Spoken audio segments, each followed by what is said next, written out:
मध्य प्रदेश में चुनाव का माहौल चरम पर पहुंच चुका है और भाजपा और कांग्रेस वोटरों को लुभाने के लिए कोई मौका नहीं छोड़ रही है।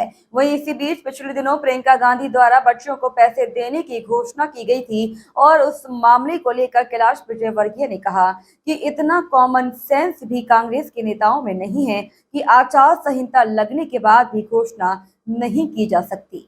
आपको बता दें, कांग्रेस की वरिष्ठ नेता प्रियंका गांधी लगातार मध्य प्रदेश में दौरा कर रही हैं, सभाओं को संबोधित कर रही हैं।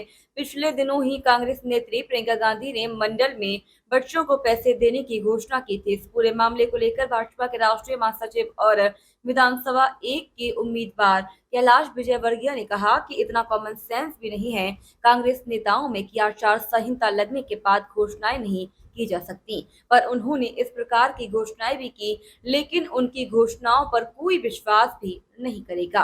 पिछली बार भी राहुल गांधी आए थे और घोषणा करके गए थे कि बेरोजगार नौजवानों को हम भत्ता देंगे। 4,000 रुपए महीना पर किसी को भत्ता नहीं मिला। इसीलिए कांग्रेस की किसी भी घोषणा पर जनता को विश्वास नहीं है, सिर्फ ठगने का काम कर रही है कांग्रेस वोट लेने के लिए। पर एक बार जनता ठग सकती है, लेकिन दूसरी बार नहीं ठगेगी। दिग्विजय सिंह द्वारा पीएफआई पर पड़ रहे छापे पर उठाई गई उंगली को लेकर बोले, वह वोट की राजनीति करते हैं, उनको देश की चिंता नहीं है। विधानसभा 1 के वार्ड गंगा क्षेत्र में यादव समाज के सैकड़ों कार्यकर्ताओं ने कांग्रेस का दामन छोड़ भाजपा के राष्ट्रीय महासचिव और विधानसभा 1 के उम्मीदवार कैलाश विजयवर्गीय के सामने भाजपा में शामिल हुए। शामिल होने वाले अमन यादव ने बताया कि मैं भाजपा की रीति नीति से बड़ा प्रभावित हुआ। जैसे ही भाजपा के नेता कैलाश विजयवर्गीय को भाजपा ने विधानसभा 1 से प्रत्याशी घोषित किया तो एक ऊर्जावान नेतृत्व के साथ काम करने का बड़ा मन था।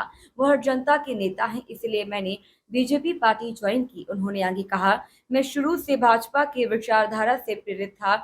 मेरे साथ मेरे सैकड़ों कार्यकर्ता थे, वह भाजपा में सम्मिलित हुए हैं। कांग्रेस में थे, भाजपा में शामिल हुए हैं, क्या कहना है इस चीज़ को लेकर? जी, मैं भारतीय जनता पार्टी की रीति से बड़ा प्रभावित हुआ और जैसे ही विधानसभा चुनाव में माननीय कैलाश विजयवर्गीय 1 नंबर विधानसभा से प्रत्याशी घोषित हुए तो एक ऊर्जावान नेतृत्व के साथ काम करने का बड़ा मन था। जो एक जनता के नेता हैं, उनके साथ काम करने का मन था, इसलिए मैंने भारतीय जनता पार्टी ज्वाइन की। कांग्रेस पार्टी छोड़ने की वजह क्या रही? जी, मैं शुरू से बीजेपी पार्टी की विचारधारा से प्रेरित था।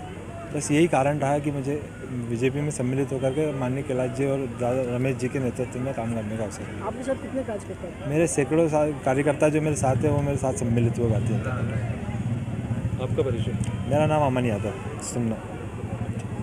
प्रियंका गांधी के दौरे लगातार चल रहे हैं। मध्य प्रदेश में दूसरी बार प्रियंका गांधी आई हैं और कल मंडला में उन्होंने बच्चों को पैसे वगैरह देने की घोषणा की है, जबकि आचार संहिता लगी हुई है। देखिए, इतना कॉमन सेंस भी नहीं है कांग्रेस के नेताओं में कि आचार संहिता लगने के बाद इस प्रकार की घोषणाएं नहीं की जा सकती।